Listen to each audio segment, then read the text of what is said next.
This is a young kid named Leo that I had mentored, and come to find out, through my spiritual awakening, this person was actually put on my path, basically to set me up and betray me. Wow. So, Spirit has basically shown me that, okay, let me explain everything. So this is us, right? I met him, and he was basically trying to ask me out, take me out, and I was not interested. And there was a huge age difference between us, but it's always been an issue of mine. I always attract men, probably more than, 1.5 times my age. But I declined, but we did talk, and he needed encouragement, and I tried to lift him up. I tried to encourage him to maybe change or switch up his job. There was a situation where I ended up in the area where his job was at the same time that he was reaching out to me and getting off work. So I picked him up, and and I asked him, what are some of the things that you're afraid of? And he was like, well, I'm afraid of heights, and I'm afraid of water, and I'm afraid of this, and I'm afraid of that. And I was driving him somewhere, I think it was to a job interview, and I said, well, why don't we conquer some of those fears and make the most out of this friendship? And I appreciate your honesty and this and this and that. The only thing I can do is help you be a better person, but that's all we can do. And so I took him to the Arch. It was going with him was my second time there, and we went up to the top of the building, all the way up to the top of that arch. It's pretty cool, and I had him to look out the windows and stuff. First of all, going up there, you're in these little eggs, and while we're in the eggs, he was very nauseated. I remember okay, so the egg is it looks like a dinosaur egg. It's shaped like a dinosaur egg. It's about the size of what might be a dinosaur egg, and then you can only fit so many people inside of it, and then it's kind of a claustrophobic few minutes, right? Especially if you're scared of heights, and then on top of that, if you've never been inside of the Arch. So the Arch is it's kind of deceiving, because when you look at it from the outside, you can't really imagine that all of that stuff could actually fit inside, but it does, and it is, right? So as you're going up in this kind of zigzag but upward forward motion, and it's pretty cool because it's old, it's historical, so it's a bit of a bumpy ride, and it feels really authentic and natural.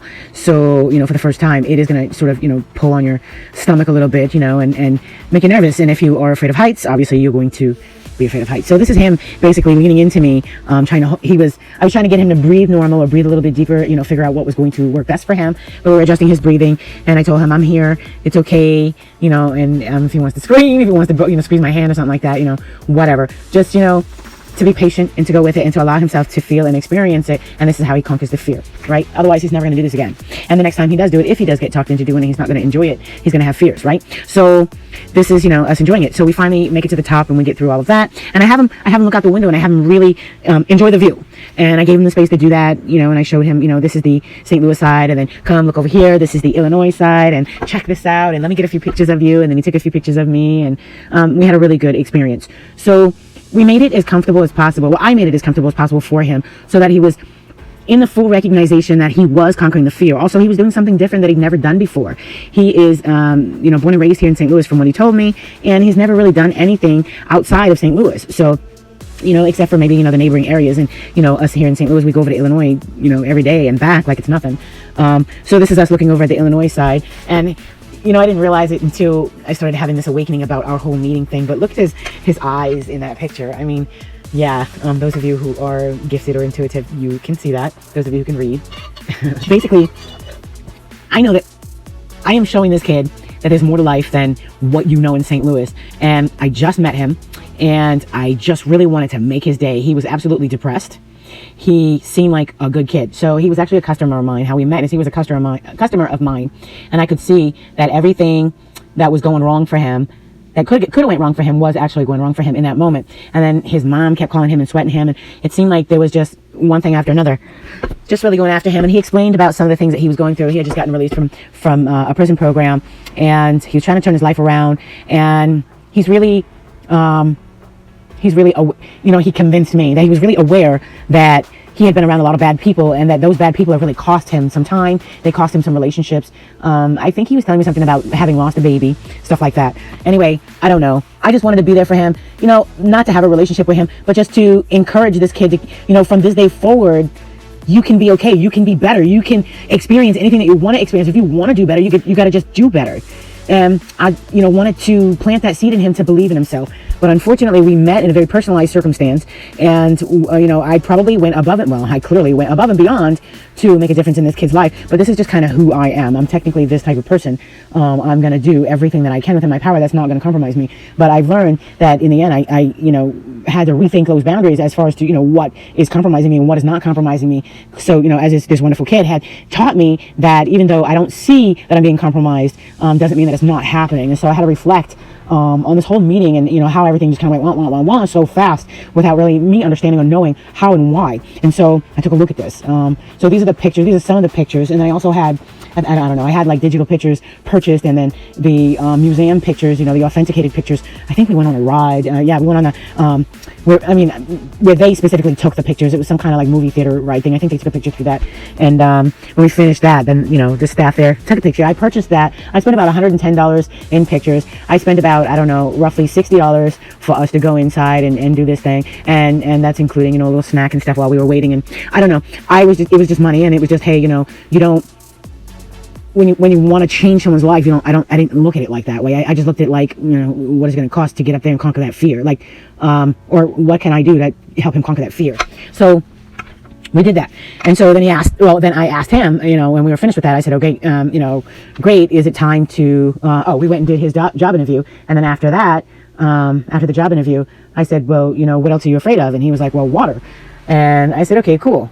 So I took him to, there's a place in Illinois that is a casino on the boat. We have one here in Missouri, Missouri on the Mississippi River, but it was like extremely obvious. I would not have been able to conceal to him that I was taking him on a boat. So I took him to this place in Illinois where I knew that I was able to conceal that, because you don't really know that you're on a boat, okay? And so that's what basically I did. So I gave him like, I don't know, 20, 40, 50 bucks, whatever, to play at the slot machine, I don't remember, and to make him comfortable. And by the time he finished his money and I was just about halfway through spending mine, I said, hey, by the way, this casino is on a boat. You're literally standing on a boat. And so he got really sick to his stomach and nervous. But then he was like, oh my God, okay. It doesn't feel like I'm on a boat. I would have never guessed it. And I was like, I know, that's why I brought you here. And then I noticed this kid, he kept going back and forth to the bathroom once his money was done. And then he stayed in there for a little while.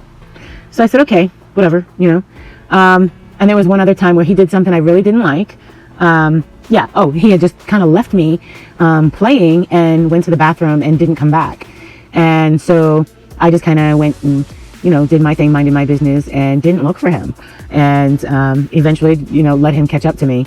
And he was all upset, like, where were you? And I was looking for you. And I was like, no, you weren't. I was within clear view of the men's room, and you were nowhere to be found. And I was like, no big deal. I'm ready to go. And so we left. And this is us taking a picture outside.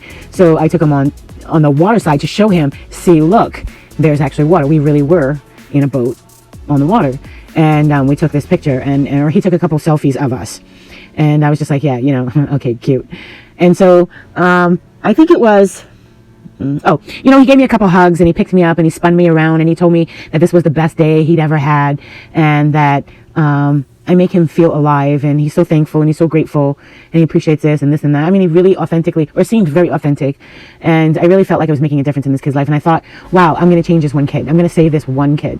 And so I felt him getting like sexually excited, so I pushed off of him and I told him, no, ain't gonna be none of that. Calm yourself down. And so I was able to break that off, set my boundary, and I was like, okay, I'm ready to go. And I took him home. And so I think it was like maybe 3 or 4 days after that, I got a text or call from him. Maybe it was a week later. And he's like, what are you doing? And I'm like, nothing, I'm chilling, I'm at home. I said, I just made some popcorn, I'm getting ready to watch a movie. Why, what's up? And he was like, oh. He was like, I want to pass through. I want to see you. And I was like, for what? He was like, well, I'm on my way already. And I was like, well, for what? And he was like, I want to see you. I just want to say thank you. And he said, I'm passing through. I'm going by to a friend's house. And I just wanted to stop by and give you a hug and say thank you. And I was like, oh, you're so sweet. And I was like, you don't have to do that. I said, I'm getting ready for bed. I'm good. And I don't accept company. And he was like, well, I just wanted to give you a hug and I appreciate you. And you really you changed my life and you changed my perspective. And I like you. I really like you. And he said, I just want to show you that I care for you. And I wanted to give you a hug before you go to bed. And I said, all right. So he came over And I was sitting on the couch, and I had on, and I was dressed. I mean, I really was mismatched. I had on a t-shirt with pajama pants and slippers on, and I think I had my hair wrapped up, and I was ready for bed. And my clothes did not match by color or texture, and I didn't care. And it was none of his business. So, it also just kind of validates that I wasn't expecting any company. You know what I mean? I wasn't preparing for any, and he was not welcome to stay. You know what I mean? He was coming by supposedly to give me a hug goodnight and thank me and keep going. And so he arrives in like 10 minutes, 15 minutes, and so I left the door open for him, and I said, I'm sitting on the couch. I'm like, okay, so what's up? I'm getting ready to watch this movie. You wanna watch this with me? And we sit down on the couch for about 10 minutes, and he really said nothing. And I was like, are you all right? And I said, do you need to talk? I said, is something wrong? And he was like, no. And he said, let me give you that hug. And so I said, all right. And so we stood up, and he gave me a great big bear hug. And he said, I thank you so much. And he picked me up, and he spun me around like he always does. And he said, did you gain weight? And I said, no. He said, are you sure? I said, yeah. He said, yeah, I think you gained weight, babe. And I said, don't call me babe. And I said, and I didn't gain weight. And he said, all right, I'll see you later. He said, I got to go. My friend is back. And I said, how did your friend know to pick you up? I said, you didn't even call him. He said, yeah, no. I told him to swing back around in 10 minutes or something. He said, because remember, I'm on my way to my friend's house. And I was like, yeah, you did say that. All right, well, take care of yourself. Have a great night. I'm finna watch my movie. And he left. And it isn't until 2 years later I'm realizing, I'm totally leaving something out. So I think it was 2 days later. 2 days later, he's going crazy, calling and texting and calling and texting and calling and texting for 2 days. And I'm not answering him. I was busy. And so I finally answered him, and I'm like, what's up? And he was like, yo, you're not answering me. And I said, I'm busy. Like, what's up? What's going on? What do you need? And I don't know, he started tripping. And I was like, what's wrong with you? And he was like, I'm going through something with my old boy or my parents or my mom. I can't remember. And so I said, okay, well, holla at me when, you work things out. And I saw him at the store. I just happened to bump into him at the grocery store, and he was dirty, really dirty, and he looked super, super stressed out. Like his energy was so fucking bad. And I said, what's going on with you? You all right? And he said, nah. He said, I got problems at home. He said, don't go to my house. He said, my parents are tripping because I had a friend come over and they didn't recognize my friend. And I was like, I don't know what you're talking about. What kind of friend? And so I said, well, I'm not coming to your house. I mean, the only time I ever been in your house was to drop you off. I dropped you off, and there's one time I picked you up. Like, I'm not sure what you're talking about. So I said, look, we're not even friends like that. I said, but I hope that you're okay. I want you to take care of yourself, you know what I mean, and be safe. And I'm gonna holler at you because I'm busy, like I said, and I gotta go. And then he's like,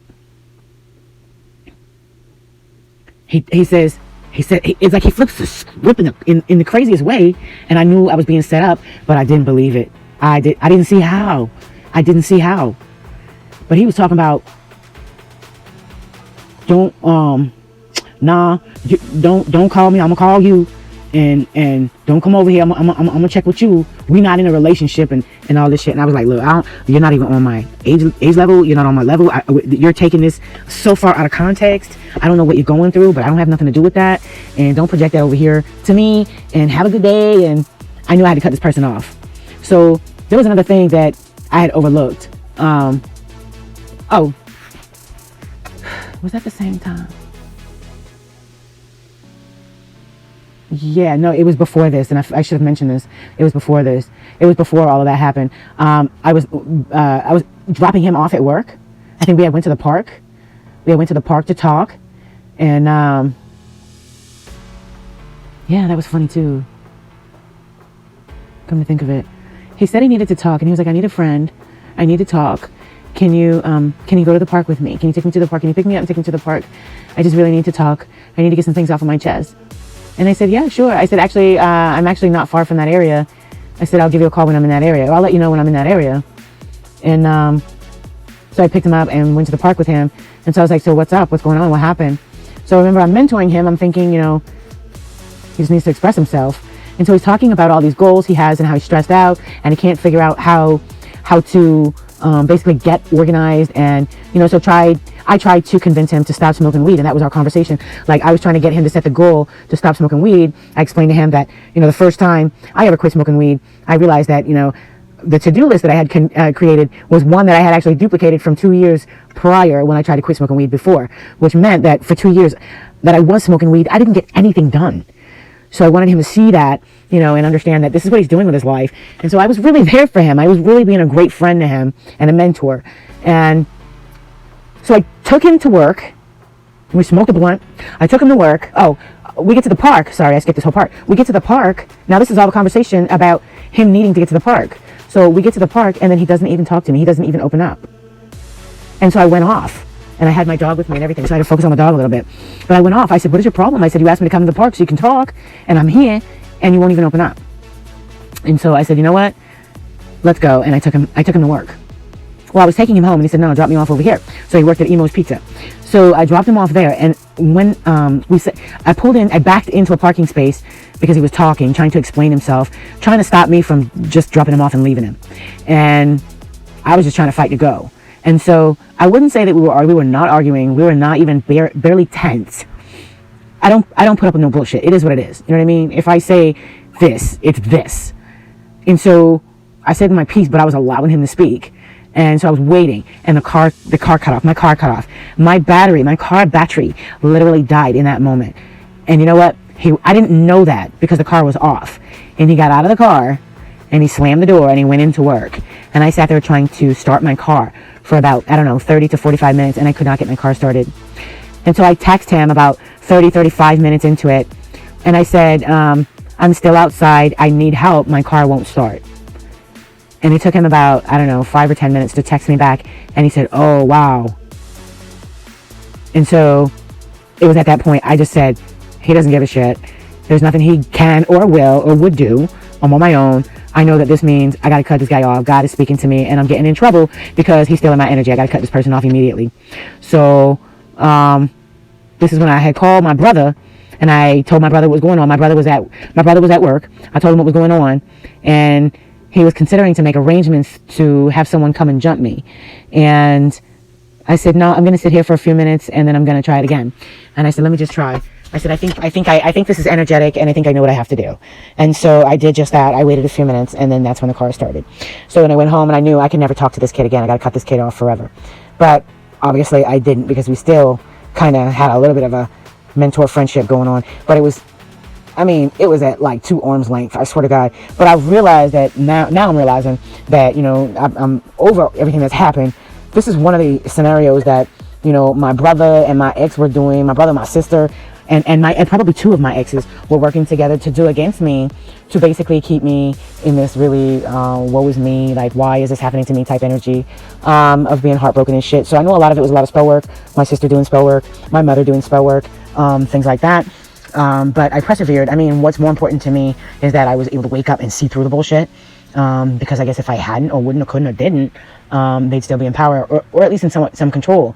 And this kid still has not returned to me. When he did that conversation with me about we're not in a relationship, and he told me that he's in a new relationship and he's committed now and all this I was just like, what? It was like a whole fucking 360. So I knew the whole thing was bullshit, so I just blocked him immediately, and I was done with him. I knew that that whole day was bullshit, but I didn't know how or why. Until, of course, it kept repeating, and then I realized everybody that I'm meeting is literally being paid to flip the script on me and make me look some kind of way, to do something in some kind of way. So the thing is that, that everybody wasn't, counting on, is that I got these pictures of us, so I can tell the story. So I don't know who, I don't know how did they get to this kid? How? But I know that while we were together personally several times, especially in the casino, he kept pulling away to get on his phone. So maybe he was being instructed or guided. I'm not sure. But anyway, I needed to expose that. And then, the funny thing is, what prompted me to expose it is that I'd like to delete these pictures off my phone and clear this energy out of my life. 2023, I was really winning. I was winning my ass off.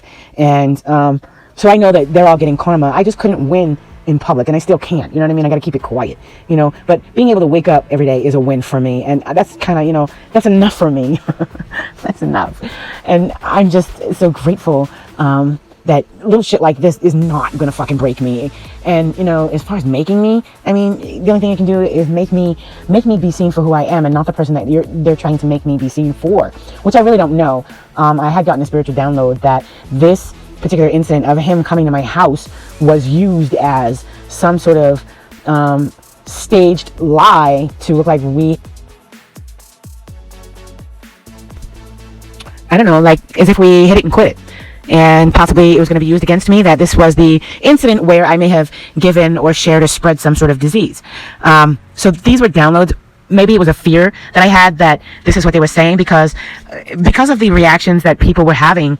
I was meeting some of the most wonderful people, and within, I don't know, 2 or 3 days, and it would happen sooner the more I would meet people, that they would just 360 on me, and they would just flip the script, and I mean, it would just be different, or I would say 180, not even a 360, a 180, and I was just confused because it was happening rapidly, and I was manifesting rapidly these people, and these people were all supposed to be in my life, and some of them were meant to be a part of this exposure, and some were actually meant to stay in my life forever. And, you know, because they got involved with this, they shall be exposed, and, you know, they lose out on that forever. So there's a lot happening here. But this kid right here, I just needed to delete these pictures, and I needed to expose this situation. This kid right here, I never slept with this kid. I never was attracted to this kid. I'm not interested in or attracted to young men like this. But I was very much attracted to possibly saving his soul, saving his life, and maybe, you know, being able to encourage him into doing things a little bit different, into seeing the highest potential in himself. I think he was making $15 an hour at Emo's Pizza, and he was dreaming of being a chef. And so I helped him to be inspired and encouraged him to go for a job being a chef. And I helped him get a job in banquets, doing banquet serving. I mean, it was better than nothing. It was a step up from Emo's. And that's the kind of impact that I was having in his life. That was the relationship I was having with him. I don't know. Well, I'm not 100% clear on what type of relationship he was having with me, but it was clear that he was being used to victimize me in this gang stalking ring against me here in St. Louis. So I'm thankful I was able to share this and get this off of my chest. Now I can delete these pictures and never have to speak about this kid again. He betrayed me, betrayed my trust, disrespected me, you know, made a mockery and a fool out of me, and he didn't even know me. And I know that him and his family are paying dearly, probably in karma, for disobeying and disrespecting me in this way. Because here I was, you know, just really trying to change this kid's life, and this kid was setting me up to basically destroy my life and didn't even know me.